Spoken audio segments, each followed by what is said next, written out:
다음 주가 되면 저희 딸이 이제 옵니다.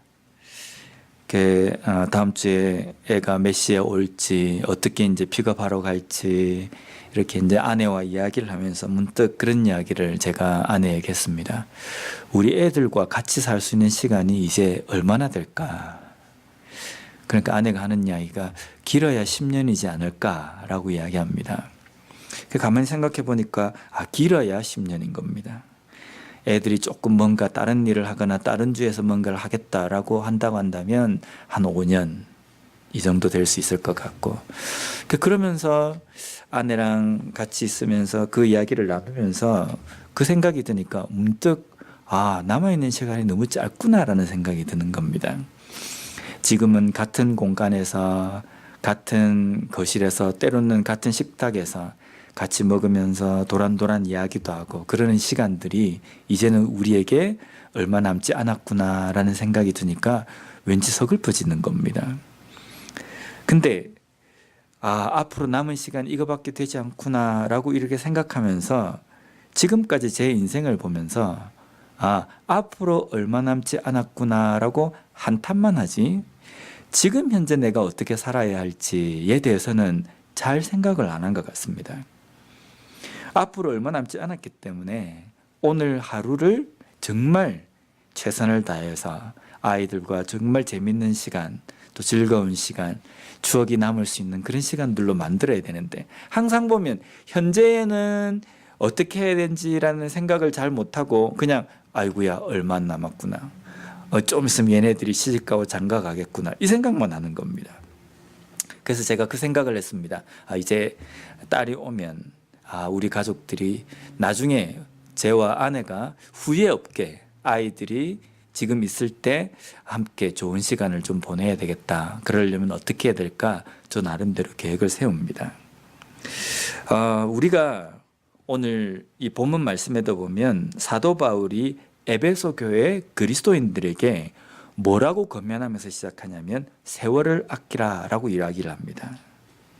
이 세월을 아끼라는 이 말은 단순하게 게으르지 말라, 부지런하라라는 그 의미가 아닙니다. 여기 세월이라는 이 세월은 한국어로는 세월 이렇게 되어 있지만 이 헬라어에는 이 시간, 세월을 가리키는 단어가 두 가지가 있습니다.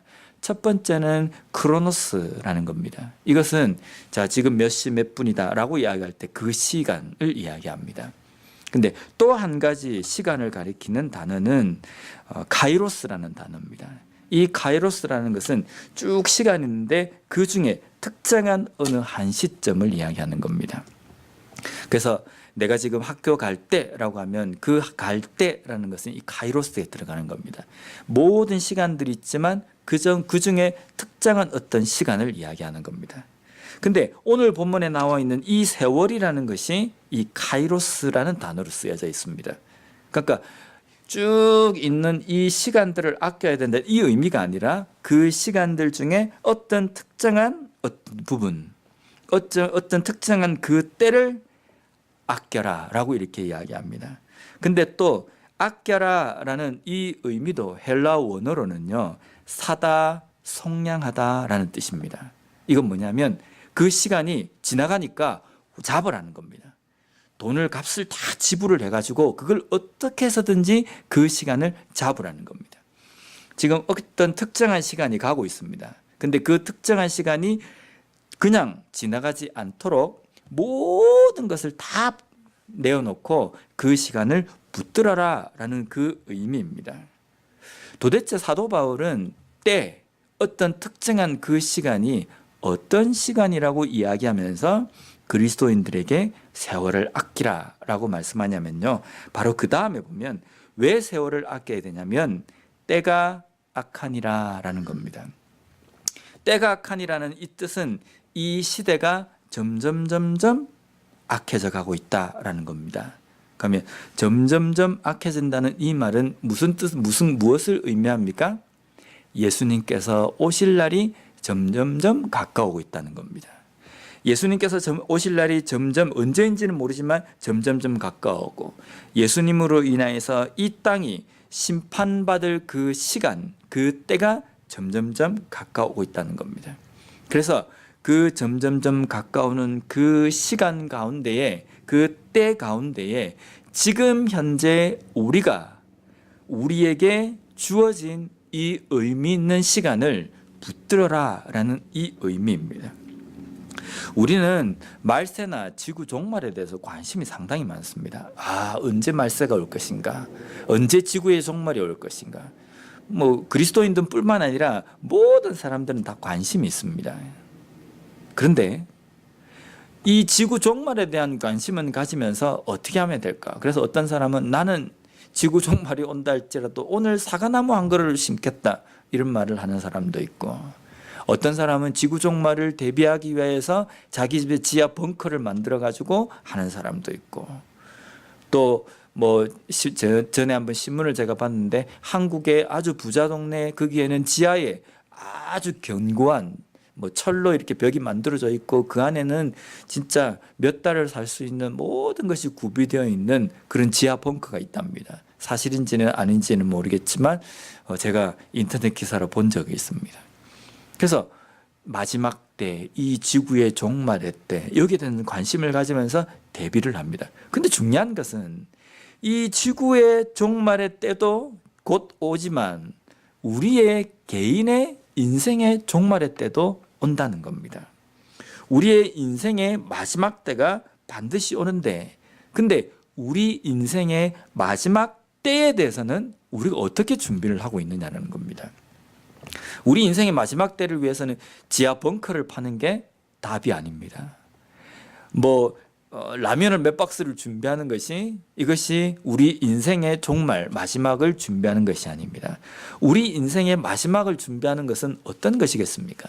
아마 세상 사람들은 내가 만약에 내일 모레 죽는다고 한다면 오늘 내가 나가가지고 부어라 마셔라, 평소 때 내가 하지 못했던 것을 실컷 내가 하고 죽어야겠다, 이렇게 할 수도 있습니다. 근데 그게 정말 마지막 때를 준비하는 거겠습니까? 우리 그리스도인에게 마지막 때를 준비하라, 이 시대가 점점점 악해지고 있다, 그래서 지금 현재 내 삶에 있는 이 때를 붙잡아야 한다라는 이 의미대로 우리가 산다고 한다면 어떻게 사는 것이 우리 인생의 마지막 때, 예수님께서 언제 오실지 모르는 그 심판의 때를 준비하는 삶인가? 15절 말씀에 그 해답을 찾을 수가 있습니다. 15절 말씀을 보면요, 그런즉 너희가 어떻게 행할지를 자세히 주의하여 지혜 없는 자같이 하지 말고 오직 지혜 있는 자같이 하여. 여기 보면 너희가 어떻게 행할지를 자세히 주의하여 보아라는 겁니다. 그리고 17절 말씀에 보면 그러므로 어리석은 자가 되지 말고 오직 주의 뜻이 무엇인가 이해하라. 그러니까 지혜 있는 자처럼 행해야 하고, 그리고 어리석은 자가 되지 말고 지혜 있는 자가 되어야 되는데, 그 지혜 있는 자는 어떤 사람이냐면 어떻게 행할지를 알고, 그 어떻게 행할지가 뭐냐면 주의 뜻을 온전히 안다는 겁니다. 그러면 우리 인생의 마지막 때, 심판의 때를 준비하는 사람의 삶은요, 어떤 삶이냐면 하나님의 말씀 가운데 있는 주의 뜻, 지금 현재 내 삶에서 어떻게 행하고 살아야 하는지에 대해서 관심을 가지고 그것을 깨닫는 삶이 마지막 때를 준비하는 삶이라는 겁니다.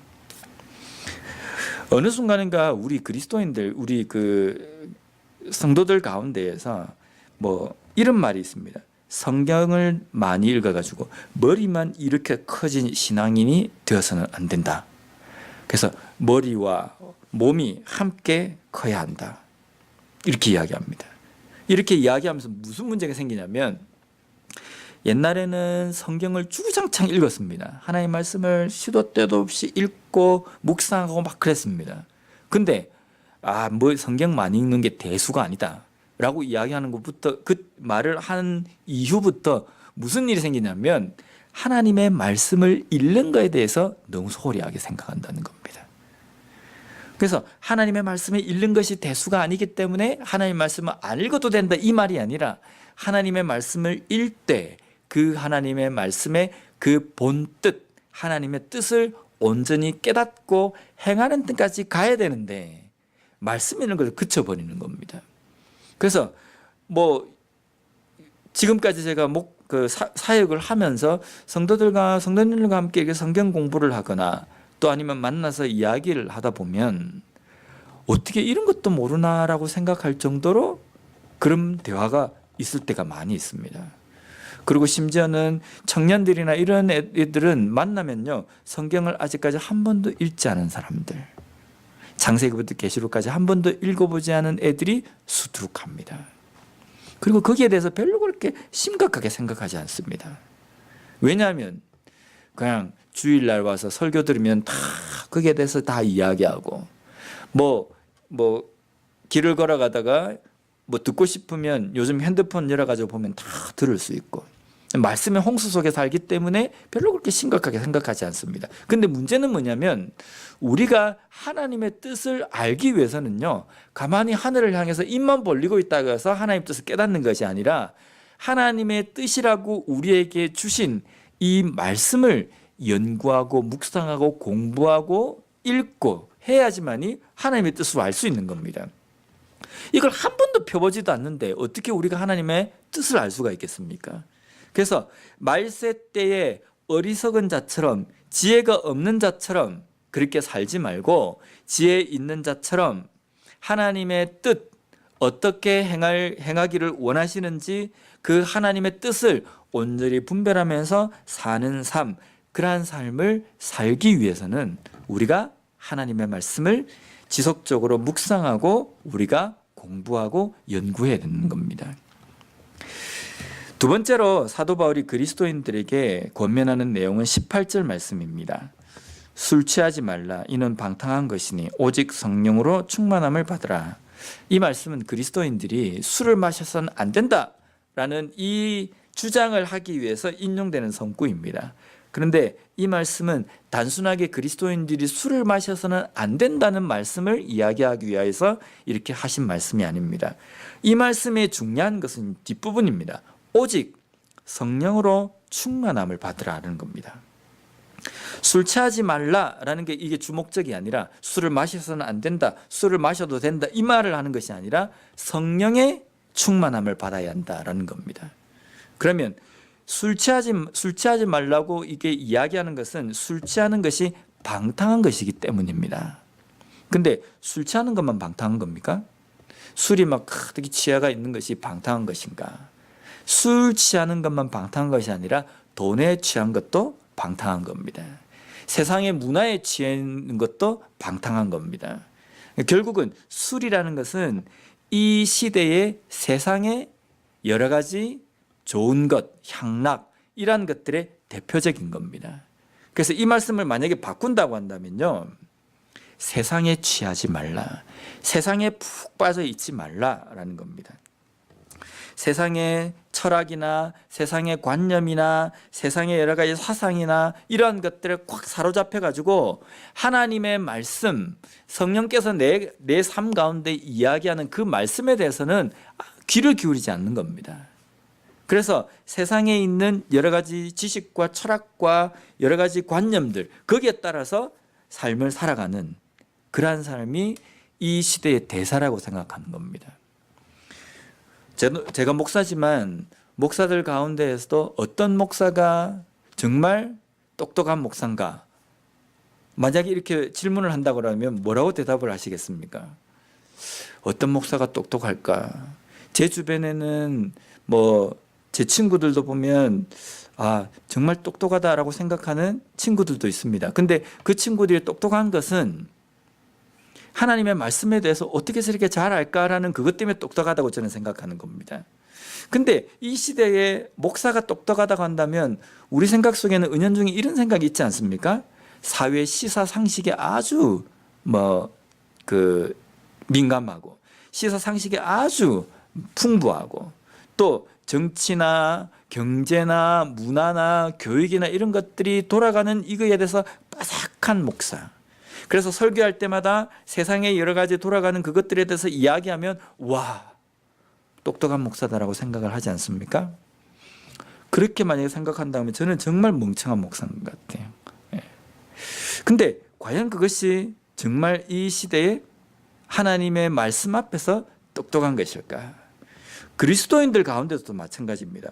어떤 그리스도인이 정말 하나님 앞에 똑똑한 사람일까? 세상에 돌아가는 지식과 문학과 여러 가지 예술과 철학과 이런 것들이, 이 지식이 풍부한 사람이 정말 똑똑한 사람일까? 근데 그렇지 않다는 겁니다. 하나님 앞에서 똑똑한 것, 하나님 앞에서 정말 제대로 아는 것, 이것은요, 하나님의 말씀에 온전히 사로잡혀 있는 겁니다. 하나님의 말씀에 사로잡혀 있어야 하는데 점점점 하나님의 말씀에는 사로잡혀 있지 않고, 우리가 신앙에서도 보면 융통성이라는 이 이름 아래 우리의 마음이, 우리 교회나 우리 신앙이 점점점 세상을 향해서 문을 열어놨습니다. 그래서 하나님의 말씀만 아는 것은 고리타분하고 고지식하고 융통성이 없다고 이야기하고, 하나님의 말씀과 세상에 있는 철학을 이렇게 탁 플러스 해가지고 잘 섞어가지고 가지고 있으면, 야, 융통성 있는 똑똑한 그리스도인, 이렇게 생각하는 겁니다. 근데 이것 때문에 점점점 우리가 알고 우리가 붙들고 있는 하나님의 말씀에 보면 복음이 사라져 버리는 겁니다. 그래서 오늘날 교회 안에서도, 우리의 믿음 가운데서도 복음이 사라진 교회, 이런 말 들어보셨죠? 복음이 사라진 설교, 이런 이야기 들어보셨지 않습니까? 복음이 사라진 그리스도인, 이런 이야기를 자주 하는 겁니다. 어떻게 그리스도인이, 교회가, 설교가, 복음이 사라질 수 있습니까? 근데 이게 현실이라는 겁니다. 복음만을 강조하는 것이 고리타분하고 융통성 없다라고 이렇게 생각하기 때문에 이제는 복음보다는 세상에 있는 여러 가지 지식들이 교묘하게 이렇게 들어와서 그것으로 잘 희석시켜가지고 사람들이 들을 때, 야, 이거다라고 생각하는 어떤 쇼킹한 것들에만 집중을 하기 때문에 복음이 사라진 교회, 그리고 복음이 사라진 믿음이 나오게 된다는 겁니다. 이것은 술 취하지 말라는 이 경고의 말씀을 듣지 못한 겁니다. 세상의 지식과 세상 것들에 취해 있지 마라. 거기에 빠져 있지 말라. 내 속에 계신 성령께서 뭐라고 말씀하시는지, 그것이 인생의 기준이 되어야 한다라는 겁니다. 그러면서 19절부터 21절에 보면은 그러한 그리스도인이 모여있는 교회는 어떠한 것이 계속 진행되고 어떠한 것이 나타나야 하는지에 대해서 말씀하고 있습니다. 19절 말씀에 보면 시와 찬송과 신령한 노래로 서로 화답하며 너희의 마음으로 주께 노래하며 찬송하며. 교회의 첫 번째는 하나님을 찬송하고 하나님을 노래하며 하나님을 높이는, 그것이 첫 번째가 되어야 되는 겁니다. 그래서 교회가 하나님 앞에 드리는 예배는 우리의 마음을 위로받기 위해서 드리는 것도 아니고, 우리가 뭔가 용기를 얻기 위해서, 힘을 얻기 위해서 하나님께 예배를 드리는 것이 아니라 하나님을 높이는 겁니다. 하나님만을 찬양하는 겁니다. 하나님의 음성을 듣기 위해서 모이는 겁니다. 그것이 예배입니다. 그래서 예배를 발에 세운다라고 이야기한다고 한다면 그 예배가 온전히 하나님만 높이고 하나님의 말씀만이 선포되어지는 것으로 바꾸는 것, 그것이 예배를 회복한다라는 그 의미입니다. 20절 보면 두 번째로는요, 범사에 우리 주 예수 그리스도의 이름으로 항상 아버지 하나님께 감사하며. 이거는 범사에 하나님께 감사하는 삶을 살아라는 겁니다. 근데 여기에 중요한 의미가 하나 들어있습니다. 우리가 매 삶, 범사에 감사하는 삶이 되려면 어떻게 해야 됩니까? 내가 아주 심각한 병에 걸렸다가 낫게 되었다. 기도했는데 하나님께서 나를 낫게 하셨다. 그럼 우리는 감사가 되는 겁니다. 그죠? 그러니까 하나님 감사합니다. 이건 됩니다. 근데 범사라고 한다고 한다면 내가 병이 낫는 것도 있지만 갑자기 심각한 병에 걸리는 것도 범사가 되는 겁니다. 심각한 병에 걸리면 우리는 어떻게 합니까? 감사가 잘 안 됩니다. 왜 하나님 나에게 이런 일을 주십니까? 왜 내가 이게 걸려야 합니까? 이렇게 생각하는 겁니다. 근데 그러한 심각한 병에 걸리는, 우리가 도무지 감사할 수 없는 그 상황 가운데서도 범사에 감사라고 하거든요. 그러면 그러한 상황 가운데서도 감사하는 삶이 되려고 하면 한 가지 있습니다. 그게 뭐냐면 지금 현재 이 상황을 두고 하나님께서 나에게 무엇을 말씀하기를 원하시는가, 어떤 뜻을 나에게 지금 보여주시는가, 이것을 깨달아야지만이 이 상황 가운데서도, 어려운 상황 가운데서도 감사할 수가 있는 겁니다. 이게 묵상이 되지 않으면요, 감사를 못하는 겁니다. 그러니까 결국은 범사에 감사하는 삶이 되기 위해서는 주의 뜻을 분별하는 삶이 되어야 되는 겁니다. 초두에 말씀드린 것처럼, 초두에 사도 바울이 에베소 교회에 이야기하는 것처럼 하나님의 뜻이 무엇인지를, 어떻게 행해야 할지를 분별하고 살아가는 삶, 그것이 이 범사에 감사하는 삶의 첫 출발점이라는 겁니다. 세 번째로 보면 21절을 말씀해 보면 그리스도를 경외함으로 피차 복종하라. 누누이 하나님의 말씀을 통해서 우리가 깨닫는 것은요, 입으로만 하나님을 경외한다라고 하지 말고 하나님을 경외한다는 그것이 내 삶에 나타나는 것으로 피차 복종하고 사랑하고 용서하는 것, 그것이 삶을 통해서 나타나라는 겁니다. 그냥 입으로만 경외합니다, 믿습니다 라고 이야기하지 말고 정말 믿고 경외한다고 한다면 삶 속에서 피차 복종하면서 사랑하면서 살아가는 삶이 내 삶에, 우리 삶에, 그리스도인의 삶에 나타나야 된다는 겁니다. 에베소 교회가 있는 그 시대부터 점점점 세상은 악해져 오고 있습니다. 그러면 점점점 악해져 오고 있다고 한다면 2000년 이후에 있는 지금 우리가 사는 이 삶은 얼마나 더 악하겠습니까? 심각하게 악할 겁니다. 심각하게 악하다는 것은 예수님께서 오실 날이 이 에베소 시대보다 더 가까이 와 있다는 겁니다.